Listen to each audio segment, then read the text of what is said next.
Yo yo yo! Salut les turfeuses, salut les turfeurs! Bienvenue pour un nouveau pronostic de Benoît Requin. Merci pour vos likes, pour vos commentaires. N'hésitez pas à vous abonner pour recevoir tous mes pronostics tous les jours. Et pour accéder à tous mes tickets pour la course du Quintet, vous avez deux moyens: par mon site internet Benoît Requin ou par le bouton rejoindre.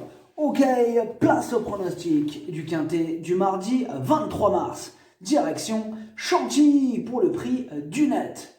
Plat 2100 mètres, 16 partants, réunion 1, course 1, indice de confiance 2 sur 5. C'est un Quintet au féminin qui nous attend ce mardi, mais attention, un Quintet ouvert, c'est du plat, sur la PSF, on va voir ça ensemble.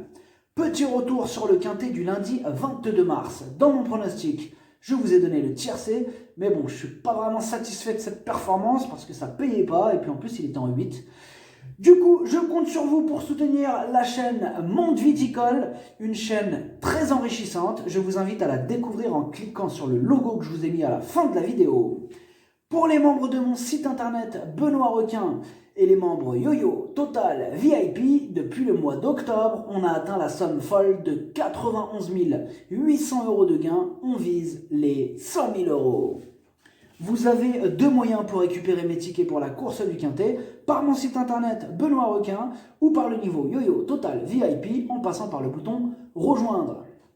Ok, c'est parti, on commence le pronostic et on commence avec le numéro 1, Golden Raja. Elle s'améliore à chacune de ses sorties, elle redescend de catégorie avec la ferme intention d'encore améliorer son classement. Elle s'annonce redoutable. On écoute Madame Pauline Menges. Golden Raja vient de très bien se défendre sur cette piste et à ce niveau. Ce jour-là, elle affrontait un lot plus huppé avec la présence des mâles. Je l'ai supplémentée pour courir ici car elle a bien récupéré, n'affronte que des femelles et son jockey Christophe Soumillon m'a dit qu'on pouvait rallonger le tir. Le numéro 2, Sea-Watch. Sa régularité fait plaisir à voir. Elle a déjà fait ses preuves à ce niveau et elle sera pilotée par Pierre-Charles Boudot. Elle a une belle carte à jouer. On écoute Pierre-Charles Boudot. Sea-Watch a prouvé qu'elle demeurait compétitive en 39 de valeur. En 38,5, elle sera ici. Elle effectue sa rentrée, mais je fais confiance à son entraîneur. Je pense qu'elle devrait pouvoir bien courir d'emblée, d'autant qu'elle va retrouver une surface qu'elle affectionne. En toute logique, sa place est à l'arrivée. Le numéro 3, Anobar. Elle aussi est archi régulière, elle fait quasiment l'arrivée de toutes ses courses. Pour son premier Quintet, elle peut frapper un grand coup. Et on écoute Alessandro Botti. Anobar, elle fait toutes ses courses. Là, on la rallonge encore un petit peu. Golden Raja a été supplémentée et je pense qu'elle va faire partie des favorites. Il y a aussi la pensionnaire de Francis Graffard. En bas de tableau, ce sont des petites valeurs. Avec un bon parcours, elle peut disputer l'arrivée. Ouais, Alessandro, il nous a fait une analyse complète du Quintet. Bon, c'est sympa. Merci Alessandro. Le numéro 4, Macra. Seulement 4 courses à son actif, mais jusqu'à présent, toujours à l'arrivée. Elle a réussi son test à ce niveau et même si elle effectue une rentrée et qu'elle va découvrir aussi la PSF, elle peut en faire souffrir plus d'une sur sa route et d'emblée. Et on écoute Pascal Barry. Macra s'est très bien défendue pour son premier essai dans un handicap, prouvant qu'elle était compétitive en 36,5 de valeur. Elle a passé un bel hiver et a bien travaillé en vue de cette course de rentrée. Ma principale interrogation reste son aptitude à la PSF. J'espère la voir finir dans la bonne combinaison. Le numéro 5, Papoua. Elle passe un test à ce niveau de compétition, mais elle a dévoilé d'évidents moyens. Mieux vaut ne pas la sous-estimer. On écoute Jean-Pierre Gauvin. Papoua a réalisé une bonne course pour sa première sortie sous mon entraînement. Il est intéressant de l'aligner dans un gros handicap comme celui-ci. La jument est restée bien. On allonge un peu le tir par rapport à sa rentrée. Elle avait été un peu allante ce jour-là. Une course rythmée l'aiderait dans sa tâche. Le numéro 6, Balle Réelle. Sa tentative au niveau Quintet s'est soldée par un échec. Elle retente sa chance avec seulement 500 grammes de moins. On demande à voir. Et on écoute Christophe Cheminot. Balle Réelle s'est retrouvée trop loin en dernier lieu. Néanmoins, elle a fourni un bon effort final. Il est vrai que sa marge de manœuvre est désormais réduite, mais à l'issue d'un bon déroulement de course, Elle a les moyens d'accrocher une place, d'autant que je la trouve toujours en forme. Il ne faut pas la rayer. Ça, c'est ce qu'dit Christophe Cheminot. Faut suivre, les amis. Le numéro 7, Blue Sky. Elle est dans une forme olympique. Elle a remporté sa dernière course. Cette fois-ci, elle monte de catégorie avec une pénalisation pondérale de 2,5 kg, mais ses limites sont inconnues. Et on écoute Jean-Pierre Gauvin. Blue Sky vient de renouer avec le succès. Mardi, elle monte de catégorie en étant pénalisée au poids. Mais le lot étant réservé aux femelles, c'est une occasion à saisir. Elle aura pour elle sa forme, sa maniabilité et sa bonne entente avec son partenaire. Un petit numéro de corde serait le bienvenu. Bon, du coup, elle a hérité du numéro 2, donc encore plus bienvenu. Le numéro 8, Infinite Passion. Elle est régulière, elle apprécie cette piste, elle a déjà fait ses preuves à ce niveau. Tous les feux sont au vert. Et on écoute Nicolas Collery. Infinite Passion nous a toujours fait plaisir, hormis lors de son avant-dernière sortie où le terrain était beaucoup trop pénible. Elle possède pas mal de paramètres pour réussir à ce niveau. Elle n'a plus à prouver sa compétitivité. Avec un bon déroulement de course, sa place est sur le podium. Le numéro 9, Gladys Señora. Elle effectue sa rentrée. Avant ça, elle enchaînait les belles prestations. Bon, elle a déjà couru une fois au niveau quintet. Ça s'est terminé par une 5e place. Donc, attention à elle. Et on écoute Yann Barbero. Gladys Señora est partie se reposer car elle avait pas mal travaillé toute l'année 2020. Elle me semble prête à effectuer une bonne course de rentrée. Son dernier travail sur la PSF s'est très bien déroulé. De plus, à cette valeur, elle me paraît bien située. J'en escompte une bonne prestation. Le numéro 10, Fac. Elle reste sur une 4e place au niveau réclamé. Elle va devoir sortir le grand jeu pour espérer se mêler à l'emballage final à ce niveau. Et on écoute Madame Jessica Dupont-Fan. Fac a été réclamée en vue des quintets. Je ne la connais pas encore très bien. Elle ne sera pas encore dans sa robe de mariée.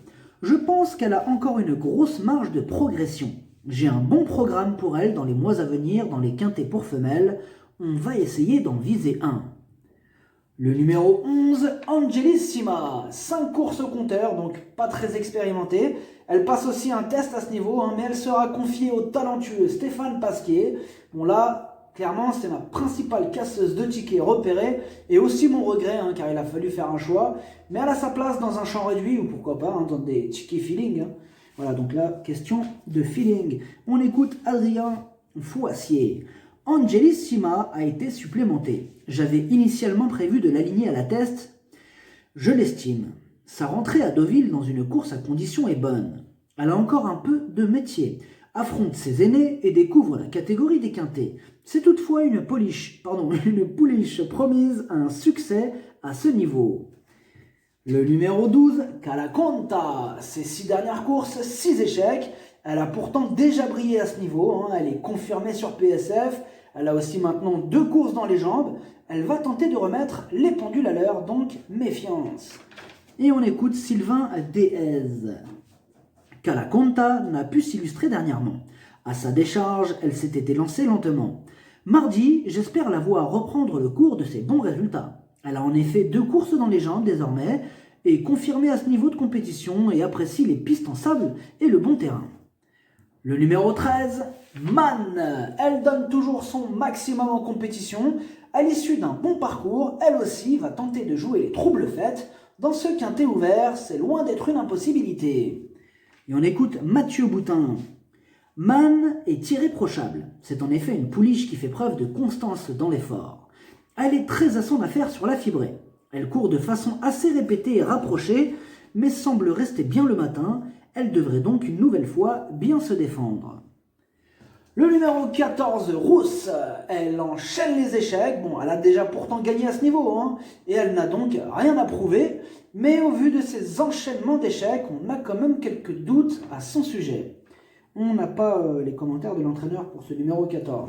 Le numéro 15, Peristera. Alors les chevaux de Cédric Boutin, ils tirent sur tout ce qui bouge. La preuve avec elle, qui enchaîne les courses. Mais du coup, ses résultats sont en dents de scie. Sa marge est réduite. Elle n'aura pas le droit à l'erreur pour espérer terminer dans la bonne combinaison.